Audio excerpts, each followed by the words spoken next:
उनको निकाल लें, बाद में हमें पीडीए वालों को निकाल देंगे। पीडीए वाले भी याद रखें, जब वोट नहीं बनेगा तो आपका राशन कार्ड गया, फिर आरक्षण छीन लेंगे। कल ही आपने देखा होगा लोकसभा में जब वाइस चांसलर के अपॉइंटमेंट पे कितना बीजेपी उछल रही थी। वाइस चांसलर कौन अपॉइंट हो रहे हैं और वो किसको अपॉइंट कर रहे हैं? तो आरक्षण छीना जा रहा है आपका, महंगाई बढ़ाई जा रही है, रुपया कहां पहुंच रहा है बताइए आप? $1 में कितना रुपया लग रहा है? अर्थव्यवस्था क्या है? आपका कोई इंडस्ट्री नहीं लग रही, और जो मुनाफा कमा रही थी इंडस्ट्री वो भी सब फेल कर दी इंडस्ट्री। अखिलेश जी, मुख्यमंत्री योगी आदित्यनाथ का ड्रीम प्रोजेक्ट था फिल्म सिटी बनाना यहाँ पर, लेकिन इतने दिन बीत गए अभी तक कार्य शुरू नहीं हुआ उसका। उनकी सरकार में सब इतने कलाकार हैं, क्या जरूरत है फिल्म सिटी की? अच्छा, तुमने लखनऊ में नहीं देखा? इतने फिल्म सिटी की जरूरत क्या है? वो तो लखनऊ में हम लोग देखते रहते हैं। आपने अभी हाल ही में बैलेट पेपर को लेकर बयान दिया। हम सब पूरे देश के लोग चाहते हैं कि बैलेट से वोट पड़े। देखिए, अगर सबसे बड़ा सुधार अगर हो सकता है लोकतंत्र को बचाने के लिए, लोकतंत्र को बचाने के लिए सबसे बड़ा सुधार अगर कोई हो सकता है तो वो सुधार हो सकता है बैलेट से वोट पड़े। दुनिया के जितने विकसित देश हैं, अमेरिका है, जर्मनी है, जापान है और दुनिया के देश हैं, सब बैलेट से अपना रहे हैं, क्योंकि उनके देश में भी ईवीएम पे सवाल खड़े हुए थे।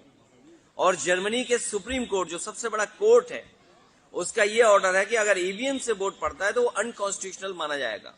सोचिए, जर्मनी जैसा देश जो ये कहता हो कि अनकॉन्स्टिट्यूशनल होगा अगर ईवीएम से डालेंगे, तो इन्हें दिक्कत क्या है ईवीएम से हटाने में?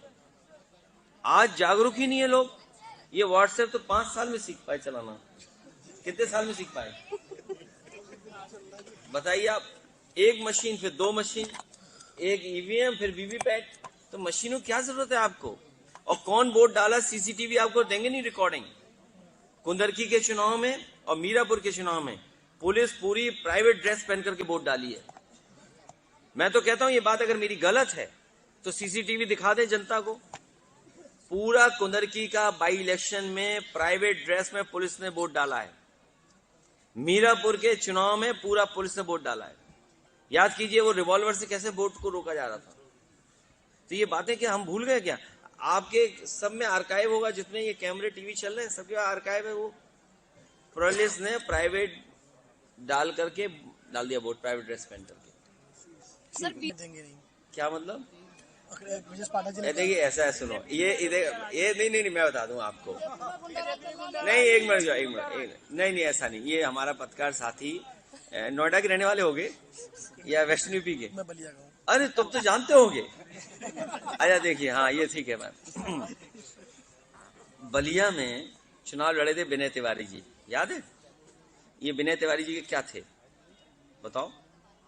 क्या थे ये सब पता, इसको नहीं बता रहा। और ये बीजेपी के लोग जंगल राज कहते हैं, जंगल राज।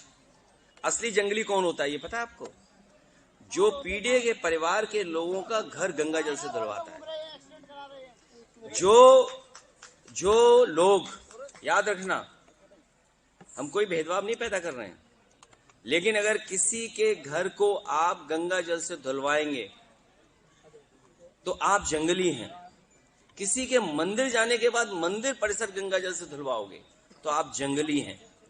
और अगर महाकुंभ लगा हो, न जाने कितने लोगों की जान चली गई जिसकी इन्होंने गिनती छिपाई, वो लोग तब तमाम जंगली होंगे जिन्होंने सनातन धर्म में श्रद्धालु जो स्नान करने आए, जिनकी जान चली गई, उनके परिवार को ब्लैक मनी दे रहे थे, सरकार का जो मुआवजा था वो नहीं दे रहे थे, वो सब जंगली लोग हैं। और कभी अखबार उठाकर देख लेना, उनके बारे में भी अखबार ने माफिया लिखा था कभी। दवाई का हिसाब किताब कर रहे हैं, ये कब सिरप कर रहे हैं। इसलिए मैं अक्षय जी को बधाई देता हूँ, अक्षय चौधरी जी को बहुत बधाई, जिन्होंने बहुत प्रयास से, मेहनत से, अपने संसाधन खर्च कर करके और समय लगा करके इतना बड़ा आयोजन किया। मैं बहुत बधाई देता हूँ टीम को भी, जिनकी वजह से इतना शानदार कार्यक्रम हो सका। मैं राजकुमार भाटी जी और तमाम समाजवादी नेताओं का, और हमारे प्रत्याशी ग्रेजुएट वाले आ गया, ये